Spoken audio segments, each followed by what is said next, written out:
नहीं तुम इधर नहीं जाओगी, कि ये प्रोफ़ेशन तुम्हारे लिए नहीं है, ये लाइन तुम्हारे लिए नहीं है, यहाँ पे अच्छी लड़कियाँ नहीं जाती हैं, अब तुम उड़ जाएगी, हाथ से निकल जाएगी। किसी ने सुसाइड कर लिया है और तब मेरे घर से फ़ोन आता था, बन गइलू तू एयर होस्टेस, ऐसे तो तू कबो नइखू बन सकत। एक वो दिन था जब मुझे पैसे देने के लिए लोगों ने मना कर दिया था और आज एक ये दिन है कि उतने पैसे तो मैं 1 महीने में कमा लेती हूँ। गाँव की वो शाम और दूरदर्शन पे बैठ के शाम को अपने परिवार के साथ सीरियल देखने का वो एक एहसास ही बहुत अलग होता है। ऐसे ही जब मैं 6 साल की थी, तो मैं अपने नानी के साथ दूरदर्शन चैनल पर एक सीरियल देखती थी जिसका नाम था मुझे है बनना एयर होस्टेस। और उस समय मैंने सोचा कि मैं भी कभी बनूँगी एयर होस्टेस। लेकिन क्योंकि मैं बिहार के एक बहुत छोटे से शहर छपरा की रहने वाली हूँ और वहाँ ना कभी एयरपोर्ट आज तक नहीं बना, ना कभी किसी को सुना कि कोई एयर होस्टेस बना और ना ही कभी ऐसा माहौल मिला कि कहीं से गाइडेंस मिल पाता कि मैं एयर होस्टेस बनूं और मेरा ये सपना बस कहीं खो सा गया। नमस्कार, मेरा नाम सलोनी श्रेया है और मैं छपरा की रहने वाली हूँ और मैं आपकी विमान परिचारिका हूँ। मैं आज स्वागत करती हूँ आपका इस उड़ान पर, जिसकी यात्रा 5 साल की 6 साल की यात्रा हम तय करेंगे छपरा से लेके देश-विदेश तक। इस दौरान टर्बुलेंस भी होगा जिसमें आपको मेरे संघर्ष के बारे में पता चलेगा, जिसके लिए आप अपनी कुर्सी की पेटी बांधे रखें। मैं उस माहौल में पली-बड़ी जहाँ पे लोग मेरी माँ को कहते थे कि लड़की है, इसे घर का काम सिखाओ, किचन में काम करवाओ। पर मुझे याद है मेरी माँ बहुत ही इरिटेट हो जाती थी ये सब सुन के और तब उन्होंने जवाब दिया एक दिन कि खाना तो कोई भी बना सकता है जब सिर पे पड़ती है, मेरी बेटी डॉक्टर बनेगी।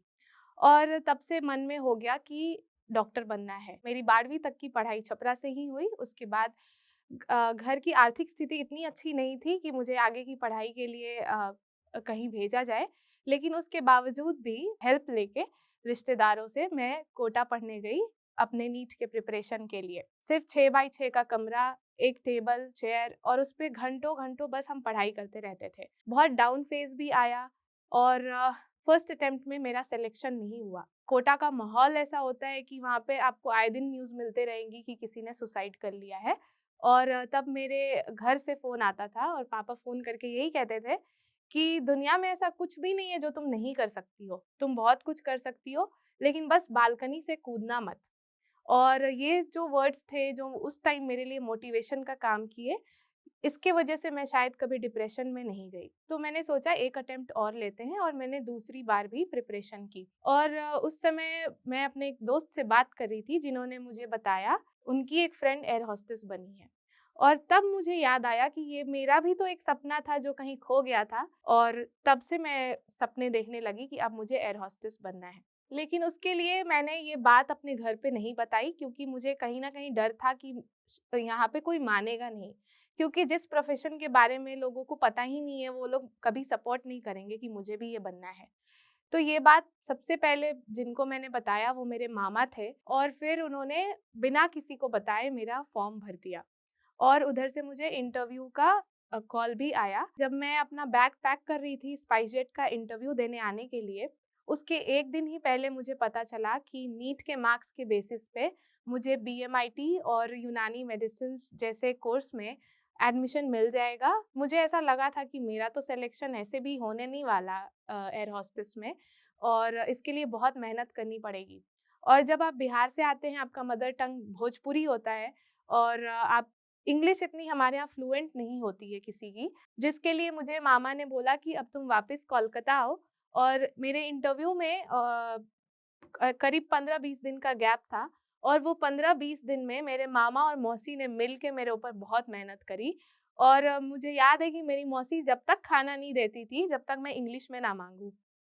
और अगर मैं कुछ कहानी भी सुनाने लगती थी, बहुत एक्साइटेड होके आज ये हुआ, आज वो हुआ, तो वो मुझे बोलती थी, "हो गइल, बन गइलू तू एयर होस्टेस, ऐसे त तू कबो नइखू बन सकत कि चुपचाप से अंग्रेजी में बोला ना त हमनी के तार बात ना सुनेम।"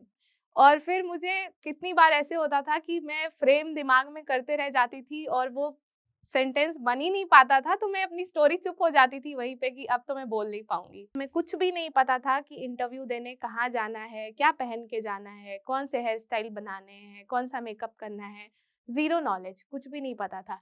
फिर मेरी मौसी ने, मैंने, हम सब ने मिलके यूट्यूब पे सर्च किया और वैसे-वैसे पता किया क्या करते हैं, कैसे करते हैं और फिर मैं कोलकाता से दिल्ली इंटरव्यू देने के लिए आई।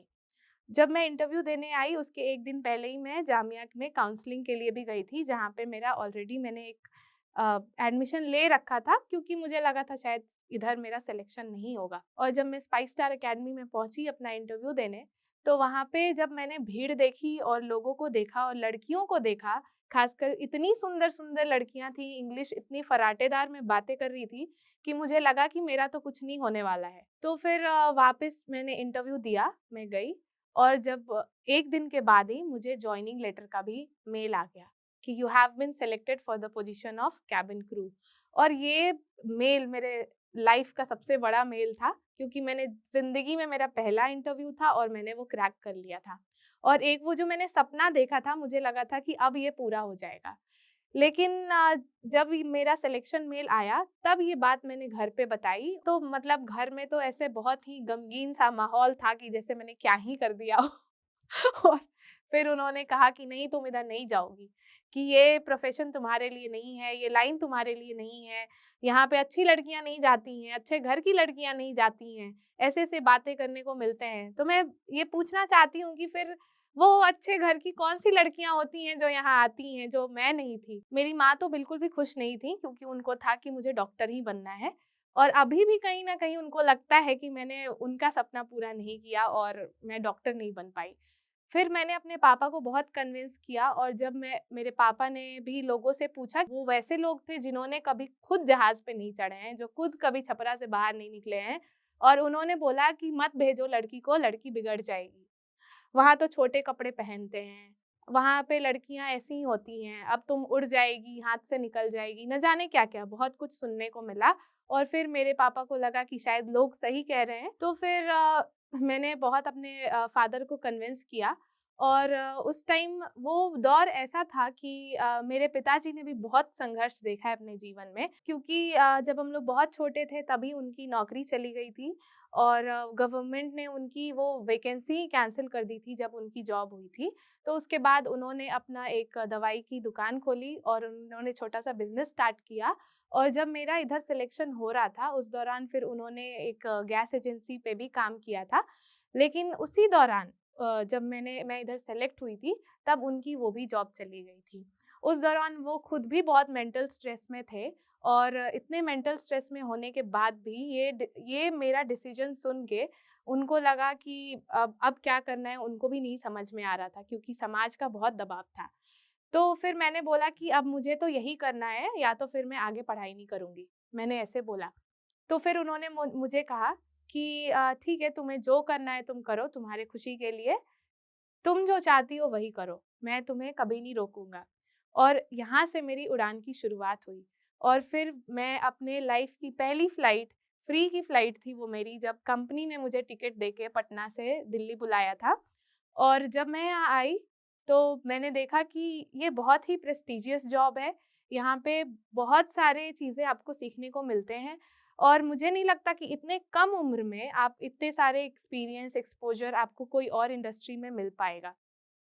मैं सिर्फ़ 20 साल की थी जब मैंने नौकरी करनी शुरू करी थी और मैं सपने बहुत ज़्यादा देखती हूँ और मुझे लगता है कि सपने देखने भी चाहिए और मेरे सपने पूरे भी होते हैं। जैसे कि मैंने बताया मैंने बहुत बहुत सपने देखती हूँ। मैंने फिर एक सपना देखा कि मुझे पेजेंट शो में जाना है और मैंने वो सपना देखा और ये मैंने फिर से अपने घर पे नहीं बताया। क्योंकि अगर मैं बताती तो मुझे कोई जाने ही नहीं देता। तो फिर मैंने अपने घर पे नहीं बताया कि मैंने इसमें ऑडिशन दिया है और जब मैं ऑडिशन में फाइनली जब मैं एज़ अ मिस बिहार बन गई, तब मैंने अपने घर पे बताया कि मैं तो मिस बिहार बन गई हूँ और इसके लिए आगे मुझे नेशनल रिप्रेज़ेंट करने जाना है, जहाँ पे मैं बिहार रिप्रेज़ेंट करने वाली हूँ। तब फिर से मेरी माँ का तो वही रिएक्शन था कि अब तो लोग कहेंगे कि बेटी बिगड़ ही गई, तुम क्या करते रहती हो ये सब, क्यों करती हो? लेकिन उस समय भी मेरे पापा ने मुझे कहा कि ठीक है अगर तुमको ये करना है तो तुम ये भी करो, मैं चलूँगा तुम्हें लेके। फिर उसके बाद जब मैं मिस बिहार बनी और मैंने अपने घर पे बताया कि मैं बन गई हूँ और मैंने जब अपनी वो क्राउन वाली फ़ोटो भेजी और मैंने ऐसे पहना हुआ था जिस पे लिखा था मिस बिहार, तो फिर मेरे घर पे कुछ मीडिया वाले भी आए और उन्होंने पेपर में हेडलाइन निकाला कि छपरा की लड़की बनी मिस बिहार और नेशनल में बिहार को रिप्रेजेंट करेगी। तो ये बहुत ही प्राउड फीलिंग था मेरे लिए और उस टाइम भी फिर लोगों ने बहुत सारी बातें बनाई। अब क्योंकि वो जो क्राउनिंग मोमेंट था वो तो मेरे लिए बहुत इम्पोर्टेंट था, क्योंकि कहाँ मैं छपरा के एक छोटे से शहर से निकल के यहाँ तक पहुँची थी, मेरे लिए तो वो बहुत बड़ी बात थी। और अब मैं लोगों की बातें सुनने का बिल्कुल भी अब मुझे वो मायने नहीं रखता है कि लोग क्या कहते हैं, क्योंकि एक आनंद बख्शी जी की लाइन है, कुछ तो लोग कहेंगे, लोगों का काम है कहना। तो ये चीज़ तो मैंने अपने मन में बिठा ली है कि आप चाहे अच्छा करो, चाहे बुरा करो, हमेशा 4 लोग ऐसे होंगे at every stage of your life कि वो आके आपको कहेंगे कि आप बेवकूफ़ हैं। एंड उसके बाद मैंने इंटरनेशनल एयरलाइंस के इंटरव्यू दिए और वहाँ पे 2-3 बार मैं रिजेक्ट भी हुई। और जब मैं रिजेक्ट हुई, मैं बहुत ही फिर बहुत अ, अंडर कॉन्फिडेंट फ़ील कर रही थी कि मेरा क्यों नहीं सिलेक्शन हुआ, क्यों नहीं? तब मेरे एक बहुत अच्छे फ्रेंड हैं अनुपम, उन्होंने मेरा बहुत साथ दिया और उन्होंने मुझे गाइड किया कि मैं कहाँ-कहाँ इंटरव्यू में गलत क्वेश्चन के आंसर्स कर रही थी और उन्होंने मुझे बताया कि तुम ऐसे आंसर करोगी तो ज़्यादा इफ़ेक्टिव लगेगा। और इंडिया का सबसे बड़ा न्यूज़ था जब इंटरनेशनल एयरलाइन की हायरिंग हो रही थी, उस दिन कम से कम 10,000 लोग पहुँचे थे इंटरव्यू देने और उस दिन मैं सेलेक्ट हो गई थी अपने इस इंटरव्यू में। सोचिए 10,000 लोग जहाँ आ रहे हैं, एक्सपीरियंस्ड, नॉन एक्सपीरियंस्ड क्रू, उसमें मेरा सिलेक्शन हुआ और अब मैं एक इंडिया के लीडिंग इंटरनेशनल एयरलाइन के साथ फ्लाई करती हूँ। और मैं आपको बताना चाहूँगी कि इस जॉब में बहुत अपॉर्च्युनिटीज़ हैं, आप बहुत कुछ कर सकते हैं अपनी लाइफ में। आपका जो भी सपना है वो पूरा हो सकता है, मैं तो ये कहूँगी। आज मुझे घरवालों को याद नहीं होगा कि उन्होंने लास्ट ट्रेन से कब ट्रैवल किया है, क्योंकि हमारे को फ्री टिकट्स मिलती हैं अनलिमिटेड, तो मेरे घरवाले बस वही टिकट्स यूज़ करके फ्लाई करते रहते हैं। और ये फीलिंग सबसे अच्छी होती है अगर मैंने अपने जीवन में कुछ कमाया है, तो मुझे लगता है कि वो फीलिंग कि आपके माँ-बाप को आपके नाम से लोग जानें। मुझे याद है मेरी माँ बहुत ही मतलब नॉर्मल सी, सीधी-सादी सी हैं और वो हमेशा बहुत खुश होती थीं तो वो ₹1000 की साड़ी खरीदती थीं, साल में 1 बार और बोलती थीं कि आज मैंने साड़ी खरीदा है। तो एक हमेशा से मेरा था कि मैं जब कमाऊँगी तो मैं अपने माँ को बहुत अच्छी साड़ी दूँगी। तो मेरी जब पहली सैलरी आई तो मुझे याद है मैंने अपनी माँ के लिए ₹7,000 की साड़ी खरीदी थी और जब मैंने माँ को दिखाया तो माँ तो पहले बोल रही थी कि ये क्या किया तुमने, इतने महँगे साड़ी लेके आई हो। लेकिन जब वो पहनी और लोगों ने उसकी तारीफ़ करी तो वो कहती हैं कि मेरी बेटी खरीद के लाई है। आज मैं जब बैठती हूँ कहीं विदेश में खाना खाती हूँ, ब्रेकफ़ास्ट करती हूँ, तो मुझे इतनी खुशी होती है, मुझे लगता है कि जब हम बचपन की जो सलोनी थी, वो इतनी छोटी थी, बहुत खुश होते थे तो हम लोग नानी के घर चले जाते थे। लेकिन आज तो मुझे लगता है मैं हफ़्ते में 4-5 बार मैं तो यूएस, कनाडा, लंदन इधर ही रहती हूँ। एक वो दिन था जब मुझे पैसे देने के लिए लोगों ने मना कर दिया था और आज एक ये दिन है कि उतने पैसे तो मैं 1 महीने में कमा लेती हूँ। तो मुझे लगता है कि ये बस समय-समय की बात है, समय बदलता है और आपका जीवन ऐसे ही बदलता चला जाता है। और आज अगर मुझे लगता है कि किसी को ज़रूरत है और कोई मुझसे कहेगा कि मैं बनना चाहती हूँ, मैं डेफ़िनिटली उसको सपोर्ट करूँगी और मैं कहीं से चाहूँगी कि मैं ऐसा क्या करूँ कि ये बच्चा निकल के वहाँ तक पहुँच जाए। आज मैं जब फ्लाइट में काम करती हूँ और तब छोटी-छोटी बच्ची मुझे मिलती हैं और बोलती हैं कि मुझे भी आपके जैसा बनना है। तो मुझे वो एक मूवी आई थी विवाह मूवी जिसमें एक गाना शूट हुआ था जहाज़ के अंदर और अब उसमें एयर होस्टेस साड़ी पहन के काम कर रही थी। तो तब भी मुझे लगा था कि क्या मैं ये बन सकती हूँ क्या? और अब मैं जब खुद वही हूँ, तो मुझे लगता है कि वो बच्ची जब मुझे देखती हैं तो उन्हें लगता है कि शायद वो भी ये बन सकती हैं। और ये प्रोफ़ेशन सिर्फ़ लड़कियों के लिए नहीं है, इसमें लड़के भी आ सकते हैं। लेकिन साथ ही साथ इसकी जो ट्रेनिंग होती है, जो आपकी 3 महीने, 6 महीने की, वो इतनी ज़्यादा टफ़ होती है कि अगर आप एक भी पेपर में पास नहीं होगे, तो आपको वहीं से वापस घर भेज दिया जाता है। तो इवन आफ्टर सिलेक्शन आपको कन्फर्मेशन नहीं है कि आप इस जॉब में आ ही गए हो। बहुत मेहनत करनी पड़ती है, बहुत पढ़ाई करनी पड़ती है और हर साल एग्ज़ाम होता है। और पासिंग मार्क्स तो 90% होता है in written and 40% out of 50 in viva.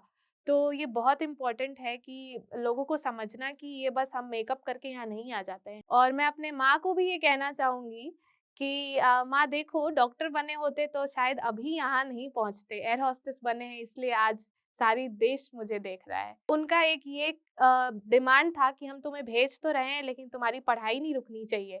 तो उसके साथ-साथ मैंने उनको प्रॉमिस किया कि मैं नौकरी भी करूँगी और पढ़ाई भी करूँगी, पर मुझे जाने दो। फिर मैंने नौकरी के साथ-साथ मैंने अपना ग्रेजुएशन किया, फिर मैंने अपना एमबीए भी किया, तब जाके अब उनको लगता है कि चलो ठीक है, पोस्ट ग्रेजुएट है। क्योंकि मेरी माँ खुद डबल पोस्ट ग्रेजुएट हैं, वो डबल एमए हैं। तो मुझे लगता है कि उनके लिए डिग्री बहुत इम्पोर्टेंट है। और मैं जहाँ से आती हूँ, वहाँ पे बहुत सारे ऐसी भी लड़कियाँ हैं, मेरे साथ की लड़कियाँ हैं, जो आज भी वहीं तक हैं। तो मुझे लगता है उनके घर वालों ने कभी निकलने ही नहीं दिया घर से कि उनको कुछ रास्ता मिले, या हो सकता है उनकी परिस्थिति कुछ ऐसी रही होगी कि वो नहीं निकल पाईं। लेकिन मैं कहना चाहूँगी कि प्लीज़ अपने बच्चों को बाहर निकलने के लिए भेजिए, भटका वही जो घर से निकला ही नहीं। और ये मेरा सफ़र था पेपर प्लेन से एरोप्लेन तक का। आशा करती हूँ कि आपको मेरी कहानी पसंद आई होगी, और अगर एक लोग भी इस कहानी से इंस्पायर होके एक छोटे से शहर, छोटे से गाँव से निकल के यहाँ तक पहुँचेंगे, तो मुझे बहुत खुशी होगी। धन्यवाद। इसने ढेर सारा इंस्पायरिंग स्टोरी एक से एक बढ़ के बिहारी के एकरा पर देखेला मिलतो, जेकर नाम है जोश टॉक्स बिहार। तो जोश टॉक बिहार के भाई बढ़िया से सब्सक्राइब कर ले हूँ, घंटा उंटा दबा दे हूँ कि नोटिफिकेशन आते रहे। अरे जब मन होले उदास तक खोल लेल की जोश टॉक बिहार, ओकर बाद देखल के मन के तरोताजा कैल के एकदम मोटिवेशन लेल के काम शुरू कैल के सफलता कैसे नहीं मिलते, एकदम मिलते झंडा गाड़ देबू।